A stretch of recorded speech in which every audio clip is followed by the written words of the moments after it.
Okay, good evening, everyone. If you take a look in the chat, you'll see the sheet that we're referencing tonight. Again, it's tonight actually we're looking at a different sefer. We're looking at a chuva from Rav Usher Weiss. Now, Rav Usher Weiss is actually a contemporary rabbi.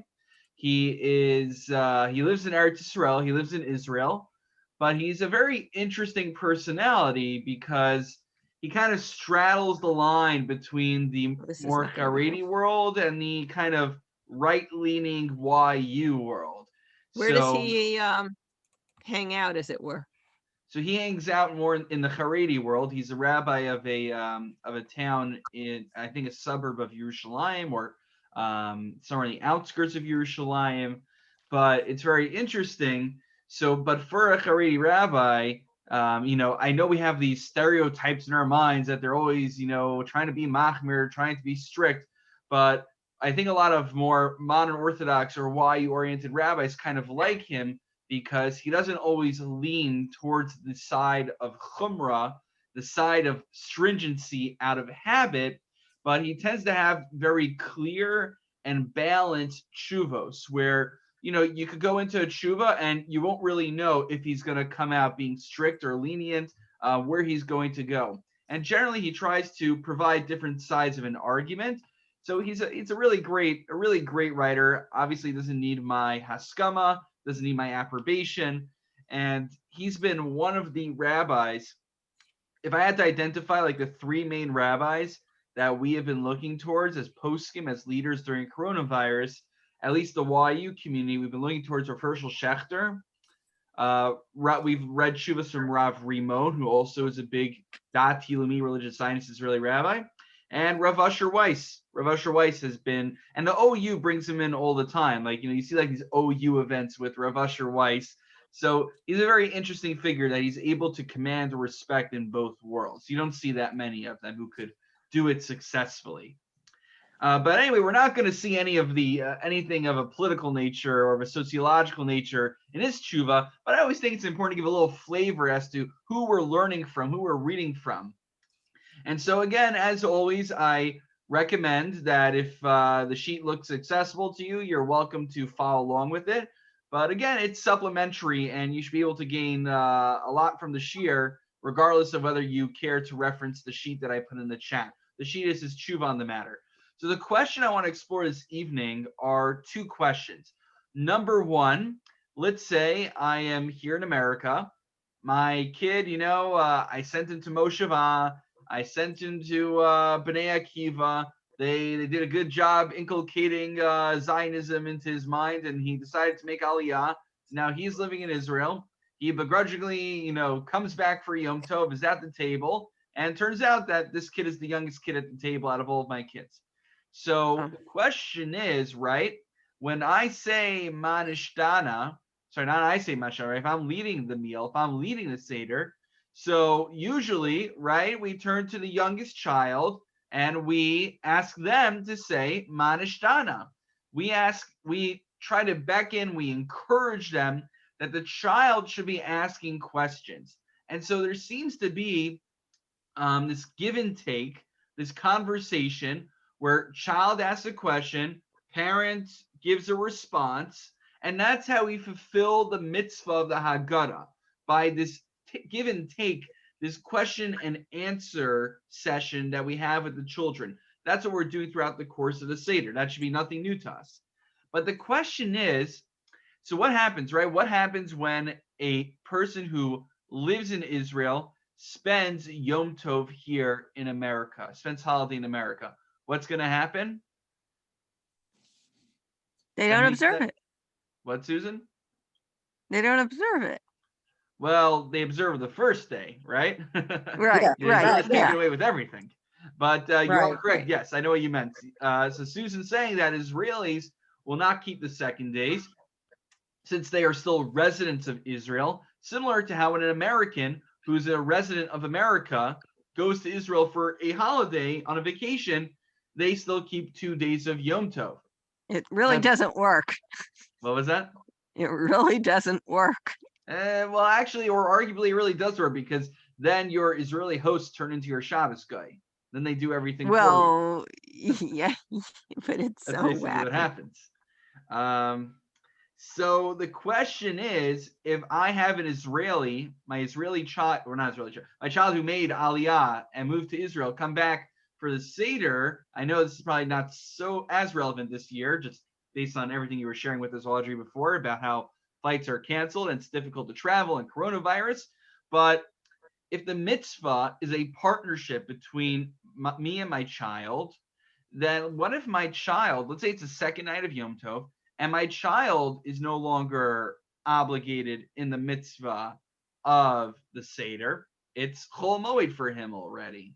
But for me, as an American, as someone living in the diaspora in chutzlaretz, it's still my night of Pesach, and I have an obligation to tell over Magid, to tell over the story of the exodus of Egypt. So the question is, can I fulfill my mitzvah of telling over the exodus of Egypt, doing Magid, the questions and answers, if my child is what we term is not a bar chiyuva, if he is not obligated to be here in this Suda? He'd probably run off to a movie, which raises the question of what do you do if you're... He's probably not going to bother being there for the second night, right? That's right. No, but which raises the question of, can you have what for those of us who are alone and have to be our own storyteller and ask our own questions? Good. So, but Susan, I like what you're raising conceptually, which is it's a difficult year. I mean, I don't want to minimize that at all. Some of us will be at Sidarim, either with a spouse or on our own, and it can be very minimalistic Seder this year and very daunting. So the question is, right, if I'm just finding myself, I'm eating the Seder meal on my own, or I don't have any kids at the table with me, I could compound the question even further. However, do I fulfill my mitzvah if there isn't someone else at the table who can ask the questions to me, right? So that's all within this question. But let me ask you, do you think who has the mitzvah of Magid? Who has the mitzvah of telling over the story of Yetzias Mitzrayim, of the exodus of Egypt? Whose obligation is it? All right, let's draw a picture. We have a father, a mother, a daughter, son. Who here at this table is obligated? Isn't it the father? The father. Okay. The leader of the Seder? Or I was going to say the oldest person, possibly the oldest person left is a grandparent. I think everybody has the obligation. Phyllis takes the egalitarian approach and says everyone is obligated. Okay. Everyone should be part of Magid. Yes. Okay. Everyone should be part of Magid. But the question is, whose mitzvah is being fulfilled here? Now, this is the question I want to raise. Is the child in this adults? What was that, I Marina? think adults, but Little not the children don't. kids. Yeah. So here's the question. Is the kid here, is he here because he has a mitzvah also of Magid? The child has his own mitzvah to take part of? Or is it that the child is kind of just a prop? He's a tool for me to fulfill my mitzvah of Magid, my mitzvah of telling over the Haggadah, by using him to ask questions for me, right? Yeah, it says v'higata televincha. Or is he a means to an end? It says v'higata televincha. Ah, very good, Phyllis. So now what are you inferring from it saying v'higata televincha, and you should tell your son, you should tell your children? Tells your children. Yeah. What are you inferring from there? Then it's the father who has to tell. Very good inference. So good. We will get to Phyllis's point momentarily. But before we jump into this, there's one other point that I want to address, which is the second half of the tshuva, which is, are women obligated in the mitzvah of the Haggadah? So that is going to be subject to a debate as well. We know women are obligated to drink the dalet kosos, to drink the 4 glasses of wine. There's a question, right? And that's how we have the whole question. Should they lean in the presence of their husbands? And then what are we told? Well, if a woman is considered an isha chashuva, she's an important woman, then she can recline in the presence of her husband. It's not disrespectful. And as you can imagine, all women recline today because If their husbands don't let them recline, well, they're sleeping on the couch tonight, basically. So every They woman deserve to is an isha decline. chashuva. They deserve to recline after all the work that they have to do. Oh, Not that's the right. men, they have to do. You know what? I'll take it, Audrey. If I don't have to do any work and Marissa gets to recline, you know what? It's a good deal for me. I'm just kidding. Marissa actually just sent me a whole list. I was there waiting to give out matzahs tonight, right before I ran over to give the shir. And so I was at the shul and I was like, responding to messages. I see a text from Marissa. Here is a list of everything we need to do for Yom Tov. Kasher this, replace that, clean out that. I'm like, oh, looks like a nice list, honey. Very creative. Ratzaruk, right? What was that? Ratzaruk. Yeah. Rabbi, Okay, but I'm sorry, I have a question. Shouldn't the women not be obligated in some way because they're not obligated in mitzvot shehazman grama? And Right. isn't there an issue in the Seder and, with the timing, with the kosov, with whatever there is, exactly. So Phyllis brings up our age-old principle whenever it comes to distinctions between the genders when it comes to fulfilling mitzvos. The classic distinction between a man and woman is that women are not obligated in time-bound mitzvos. So the question is here, is this going to be an exception to that rule? And yes, we will review why there might be exceptions to that rule. So here we go. That's what we're talking about. Number one, children who are not obligated in the Seder. And number two, if women are obligated. So first we'll deal with children. And of course we'll get to, I guess, one of the jokes I like saying all the time, not joke really, but my observation. Any halachic topic automatically becomes a hot topic, becomes a controversial topic, as long as you say, are women obligated in this mitzvah?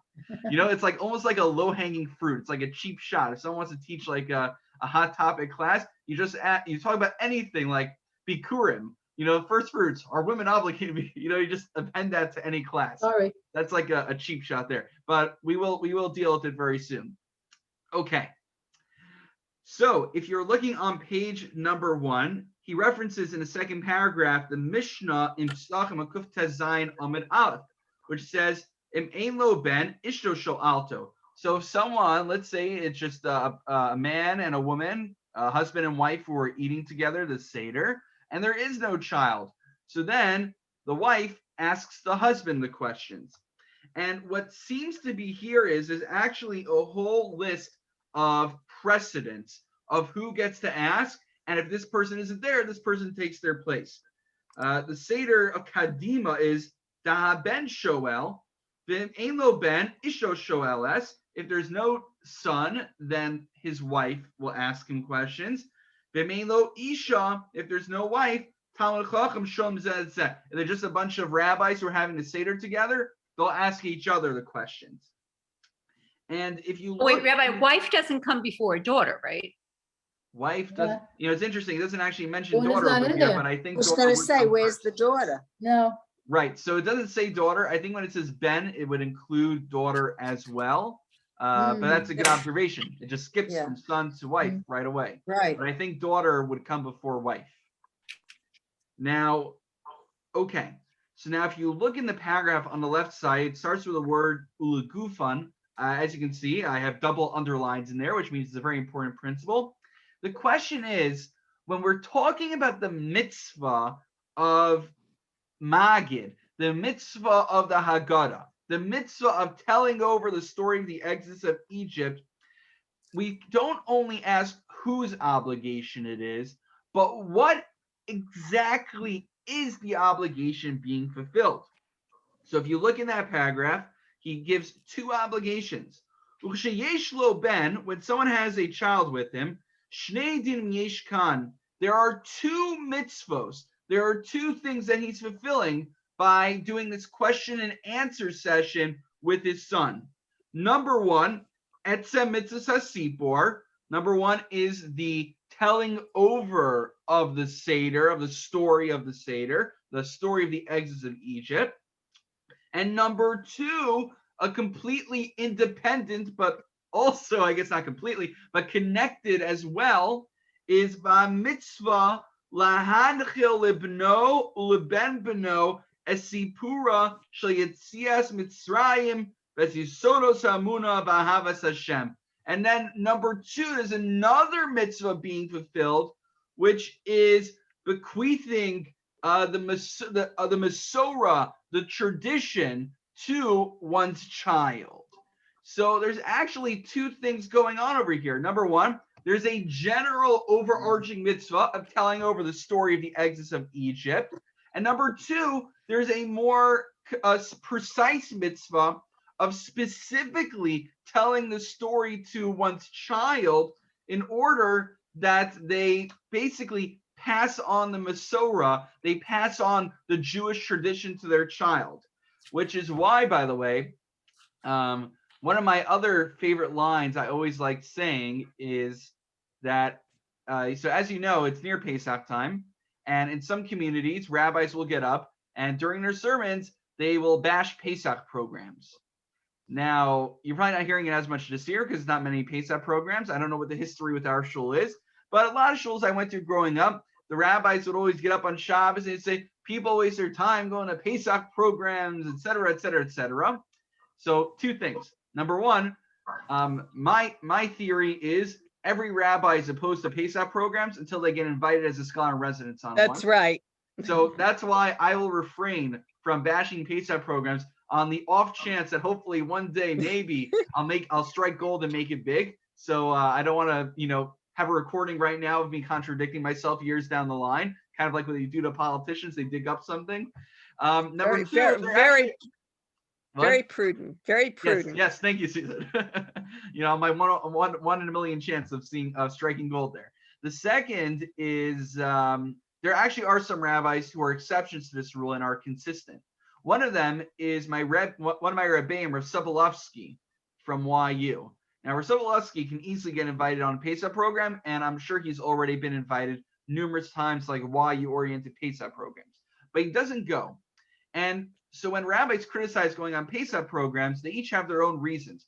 For instance, Rabbi Weider, also consistent. He's at YU as well. Easily get invited on a Pesach program. Sure. Easily. I'm sure he has been already. But he doesn't go on one because he says his opinion is that people are spending exorbitant amounts of money on these vacations. They should really go towards helping people with school tuition, et cetera, et cetera. That's his approach.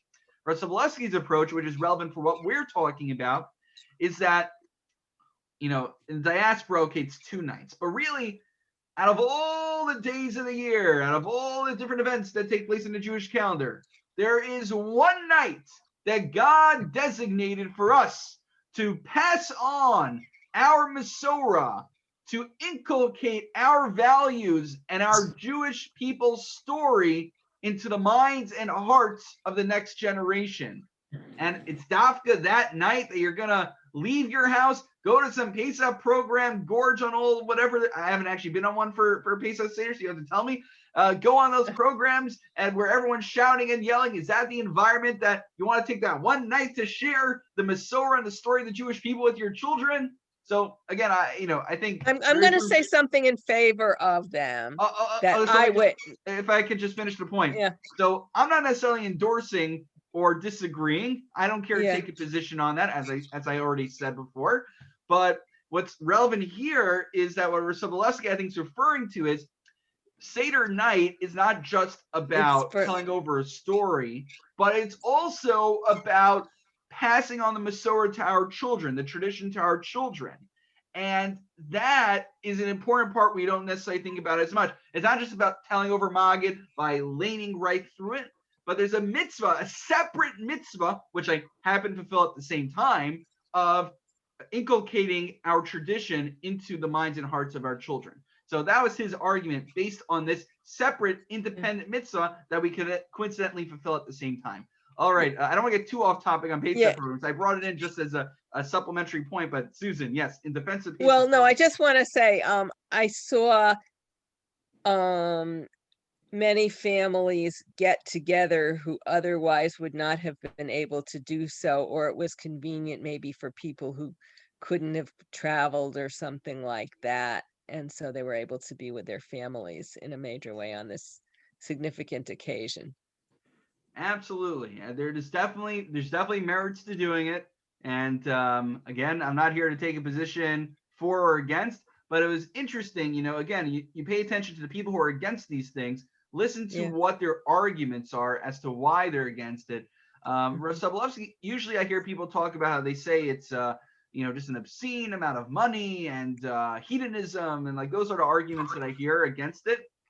Sobolovsky's approach was at least one that was unique to me, and I thought was actually very true to the particular mitzvah that we're trying to fulfill, which is, if you know Sobolovsky, that's very much his kind of mindset, that he would look at this through a halachic lens. But nobody should be on a Pesach program if they've never had to go through changing dishes. Oh yeah. So that was a funny thing also. So Rav Shachtar's chuva last year, I think he was originally, if I'm remembering the exact thing, I think he was originally opposed to koshering plastic, but then he was okay with it because so many people couldn't go on Pesach programs, saying the kosher for the first time. And I was like, just thinking to myself, I'm like, so it's a shas at chak this year. It's a difficult situation that people can't go on Pesach programs, but what about all of us people who don't go on Pesach programs every single year? Like, why wasn't it a shas at chak for us beforehand? That we're at home. We only have Rachmanis when people can't go on. So, okay, you know what? Akan Dvar, I'll end it over here. Yeah. Anyway, moving forward. So now what we see from here, so even in the mitzvah, now the question is, according to the first mitzvah, if I don't have a child, why am I doing the question and answering? Now,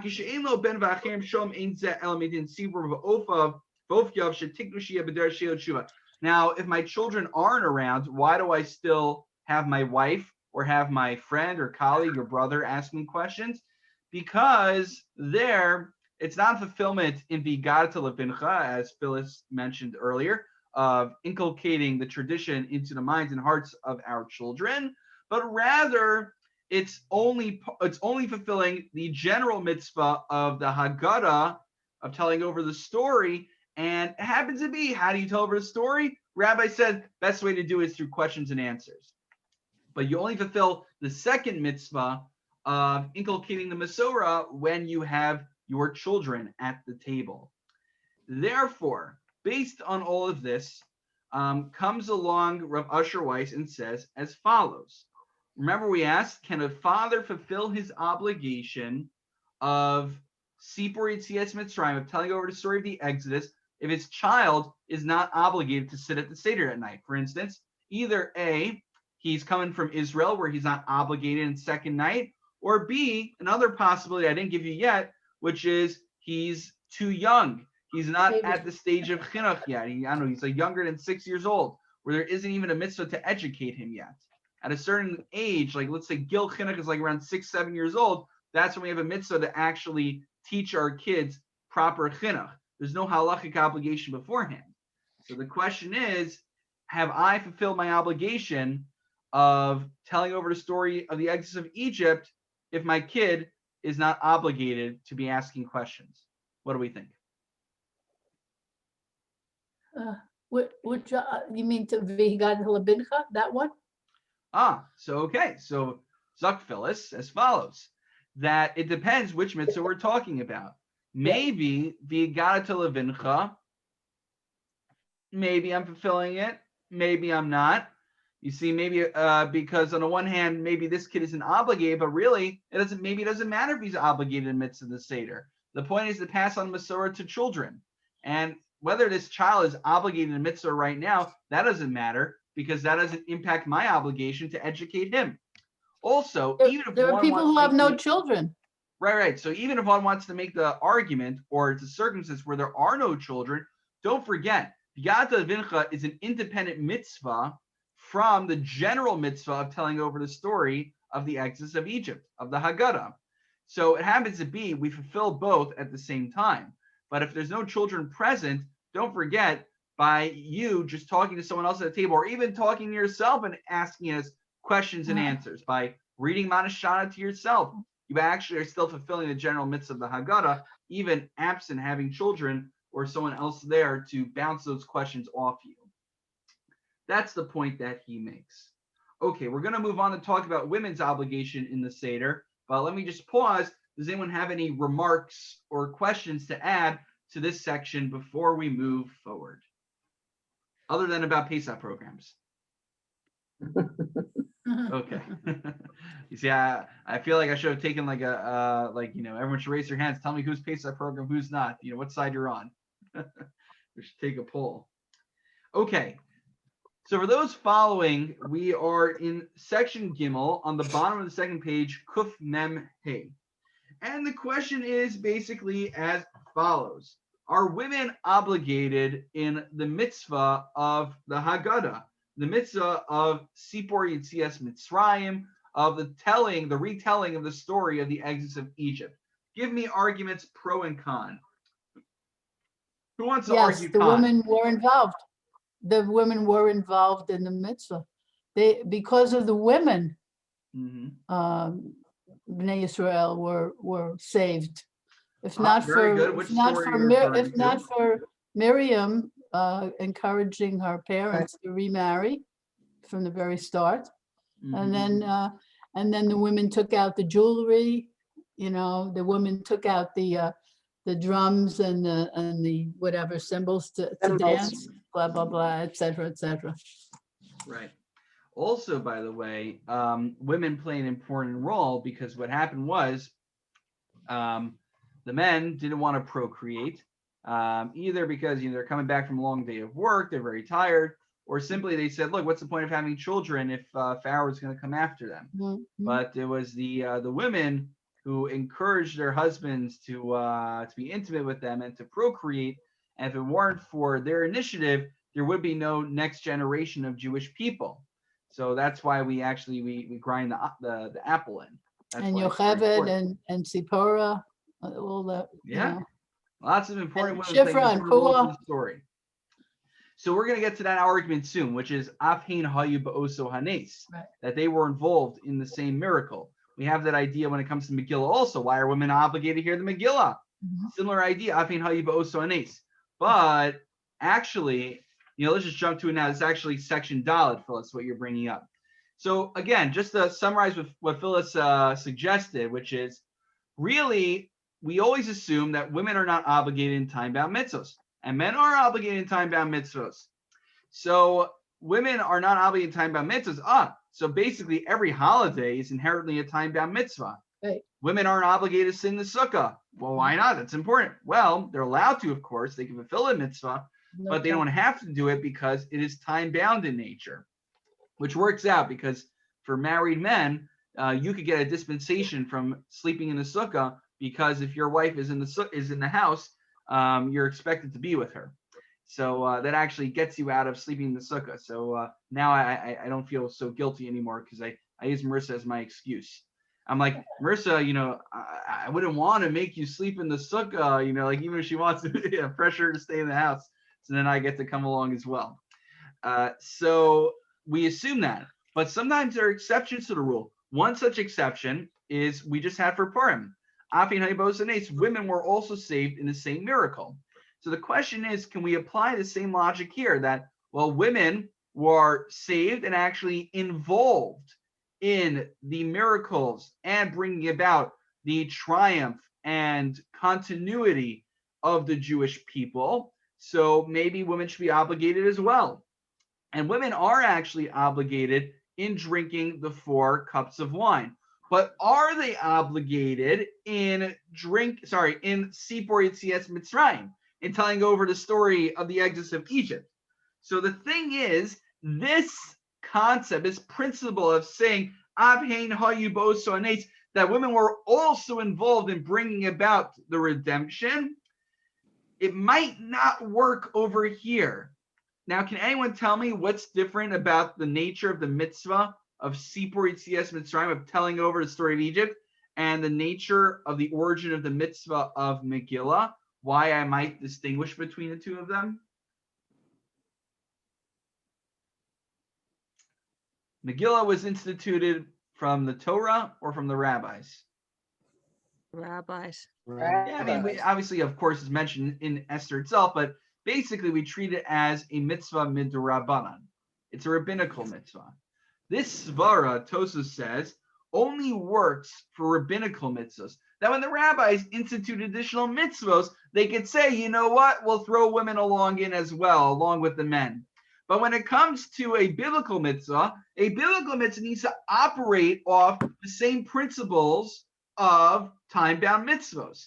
So sukkah is a biblical mitzvah.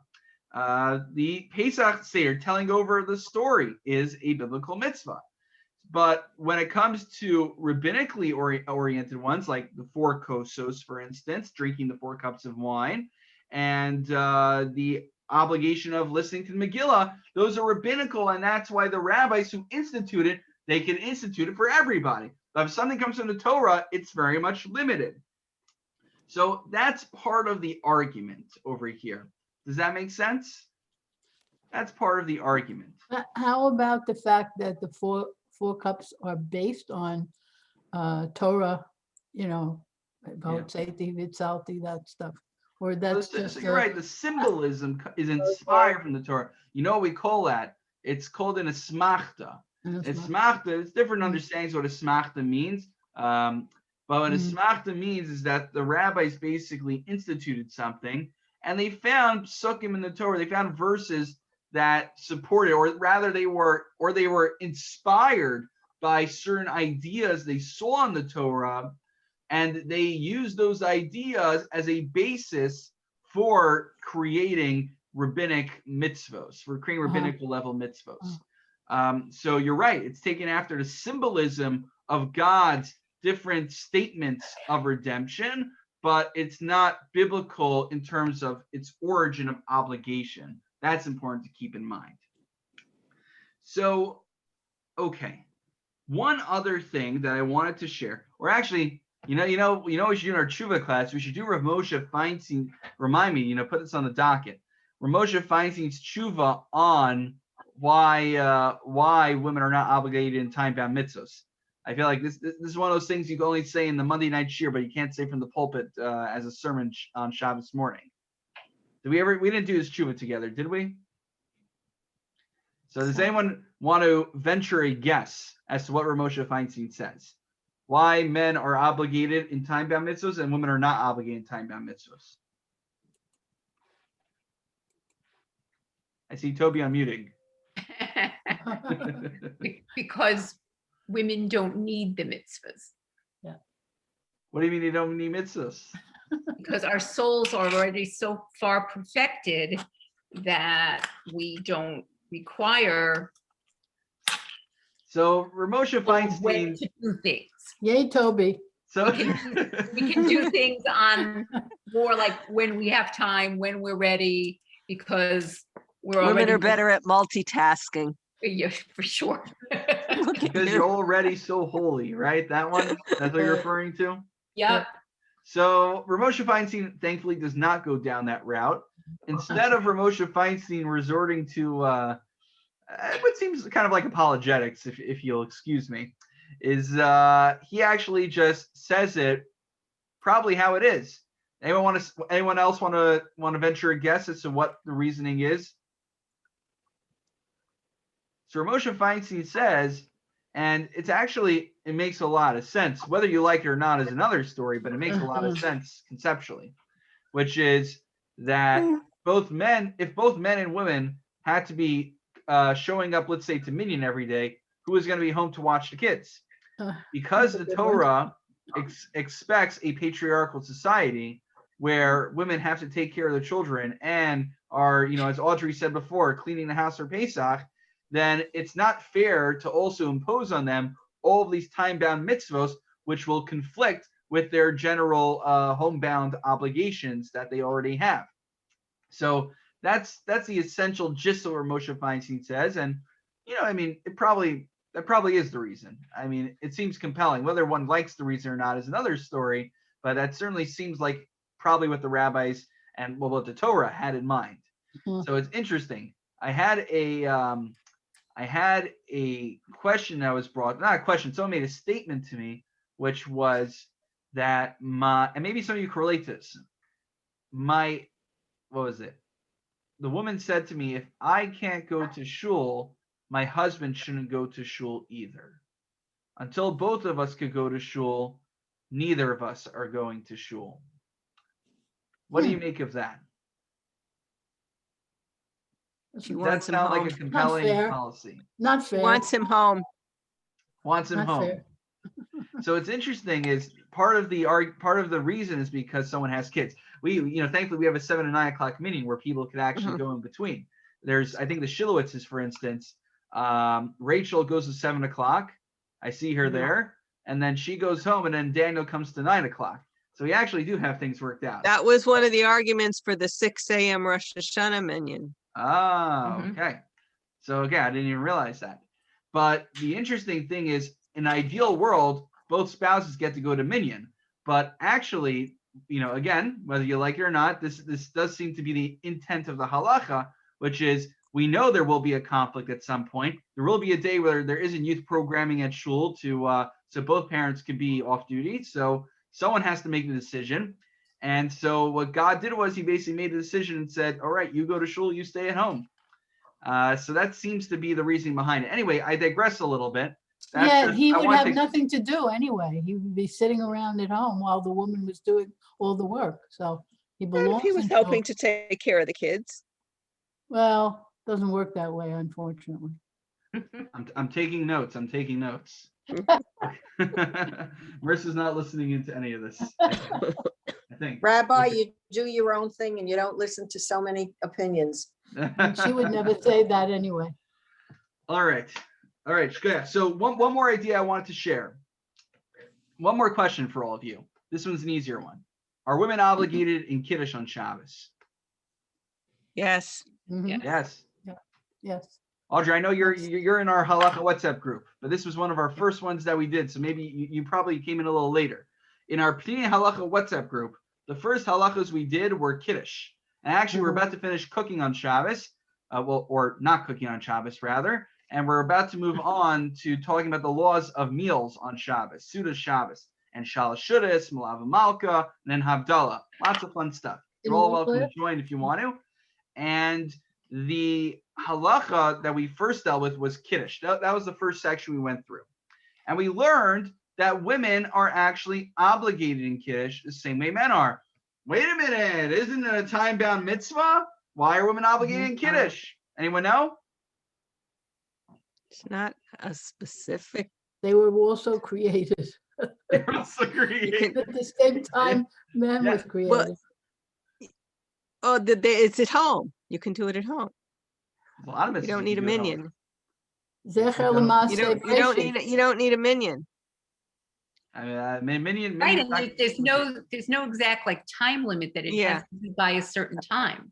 I mean, you have Well, to for a have lot it of by the things. end of the night.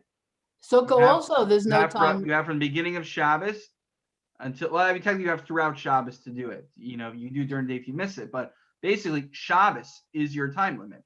You have to get it in on Shabbos. Well, same So with I'll tell you Sukkah. the Sukkah, answer. Sukkah also, you can go at at any time you want, not at a But particular the time. obligation of Sukkah is only on the first night. That's what we learned last week, right? Yeah, You have a but mitzvah but there's not a maybe time do it there. during the rest of the week. So I'll share it with you. The idea is that those who are obligated in Shamor are obligated in Zachor. We learn, the rabbis derive that, women are obligated in the prohibitions on Shabbos, right? The patur, the exemption from time-bound mitzvos, only relates to positive mitzvos.